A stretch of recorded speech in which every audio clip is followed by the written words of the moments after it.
Hello everyone! This video I'm going to show you how you can get started with a low poly art assignment. At this point, you should hopefully have finished your sketches and finding your reference photos. And you're going to start with choosing which picture design you like and you think is the strongest. I'm going to go with the deer that's here. And I've saved the deer picture to my drive, so I'm ready to get started in Photopea. So for Photopea, you're going to make a new project. You're going to name it your name, your grade, and I'm going to call this low poly art deer.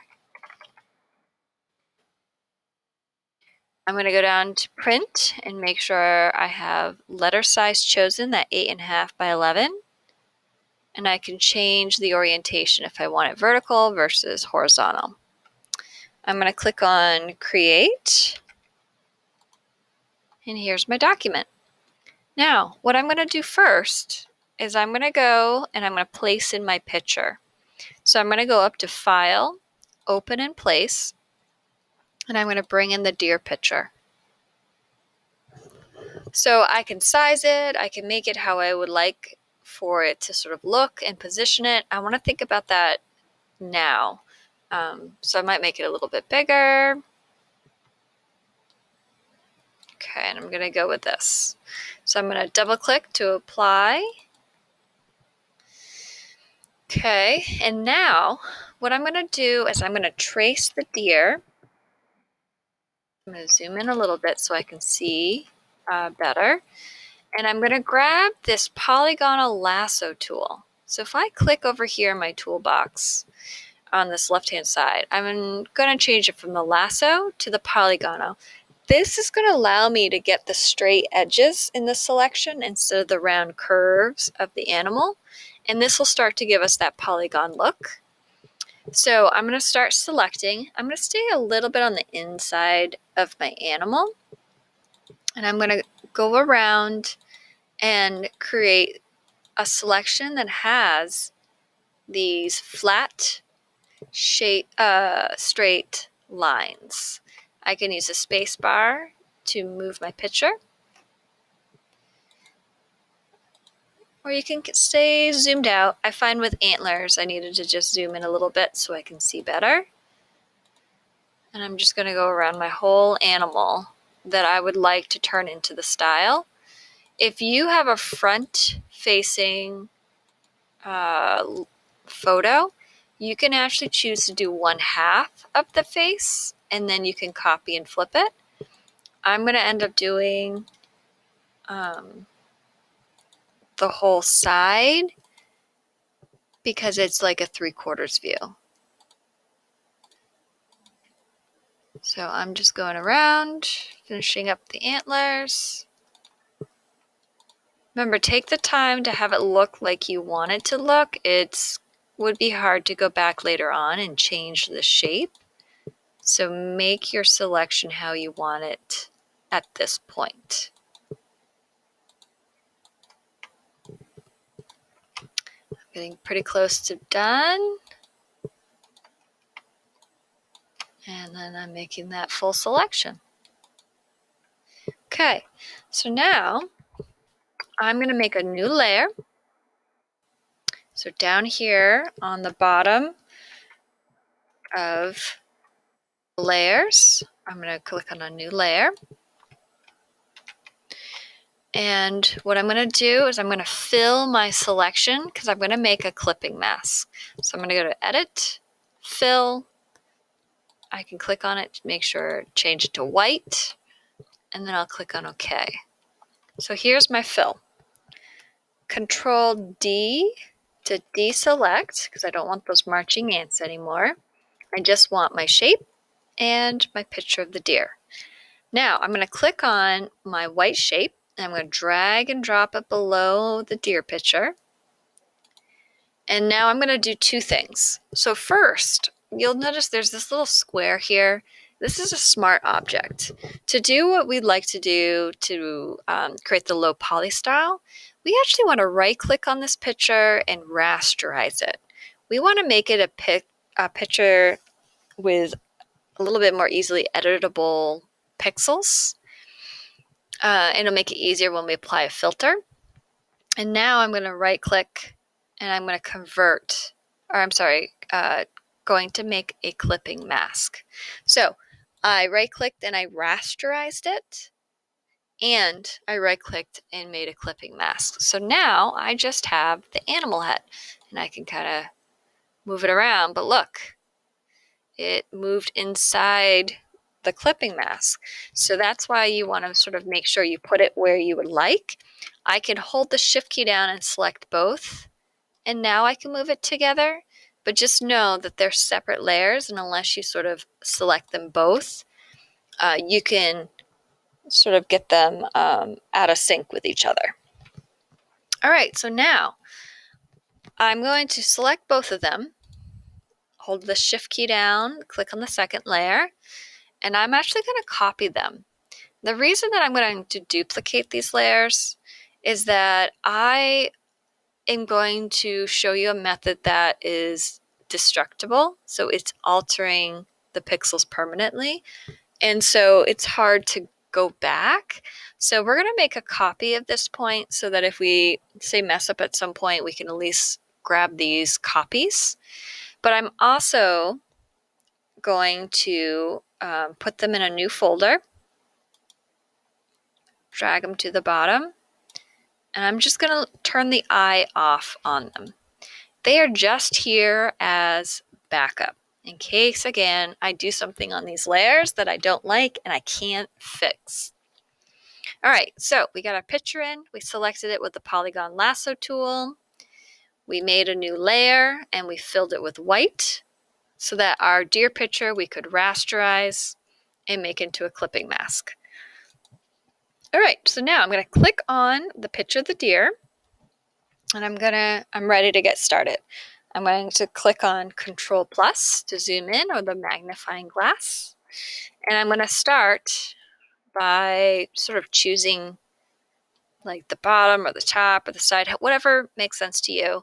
And I'm going to start to create those polygon shapes that you see with the polygon style. So see how they have all these triangles and other straight-sided shapes?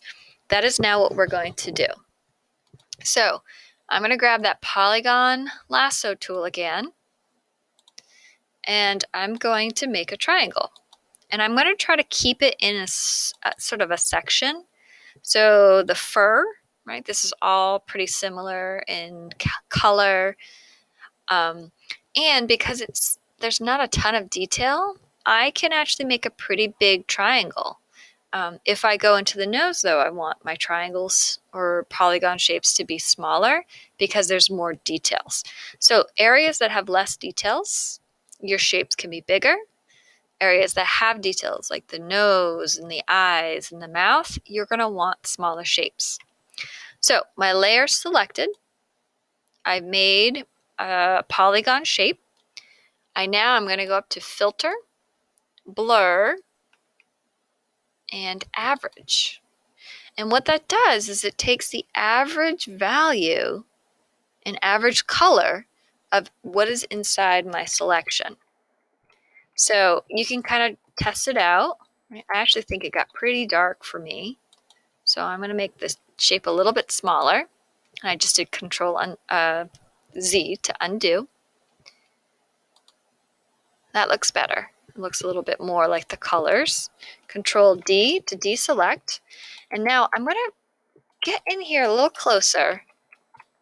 And I'm almost overlapping my shape because I don't want any gaps.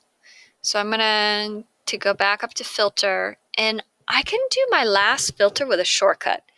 Alt Control F allows me to do the blur average again, so I don't have to keep coming to this menu.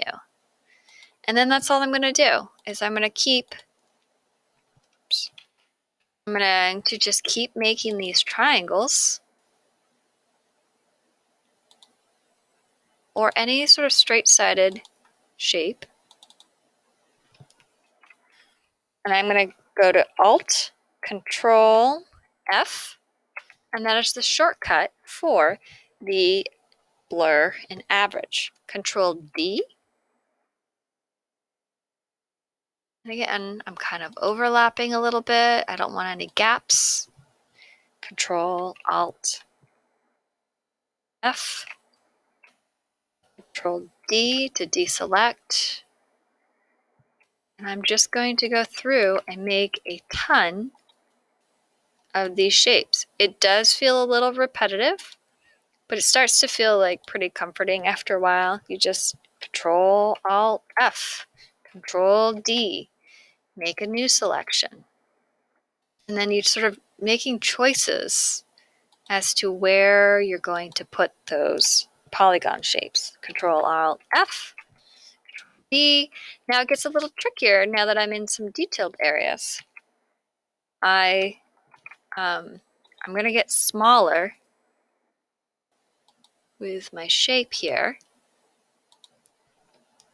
Control Alt F, Control D, and this will sort of depend on, you know, how small of details I have. And I might even, you know, get pretty small here. And the biggest thing is you don't want gaps. So to make sure you're lining them up pretty well, so you don't have any sort of weird spaces that shows the photo underneath. And this is it. You're going to go through and you're going to make tons of these little shapes. And you're going to fill in all of the picture. So the hardest part about this is it takes a little bit of time to make all of these shapes.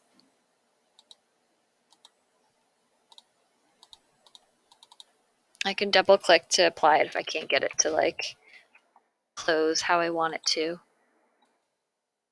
Right? And you can, they don't all have to be triangles. Just know that sometimes it's a little bit trickier with patching if you've got some sort of strange shapes. Then every now and then, what you're going to want to do is zoom back out. Make sure it still looks like your animal.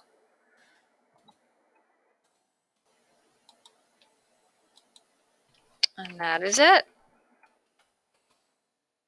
And keep going through.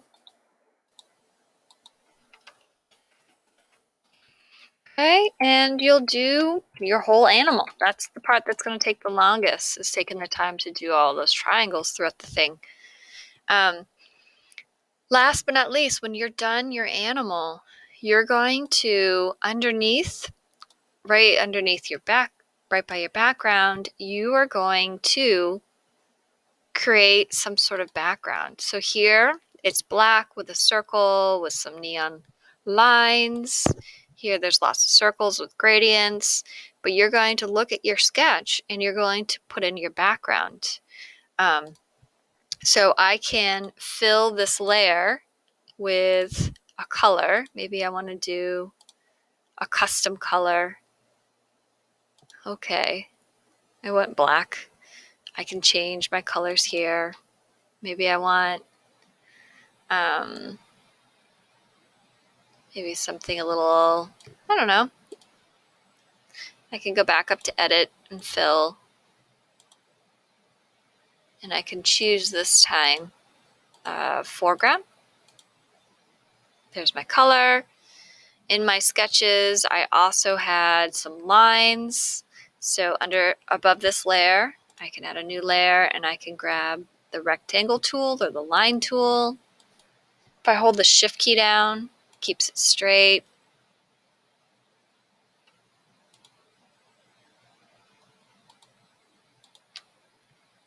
And then I can go up and I can fill this with that sort of color again. I could click on this color can choose something different.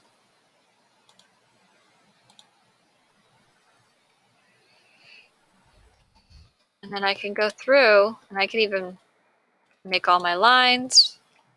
Just make sure you're on the right layer when you move things. I can turn off the auto select if I want to move something in particular. Right, and I can't select it. And then I'd go through and I'd make my background, right? So those are the two sort of parts of it. You're going to take your animal photo and you'll create this poly art style, and you'll make your background design for the animal. If you have questions, please refer back to the presentation or feel free to contact me. Good luck, everyone.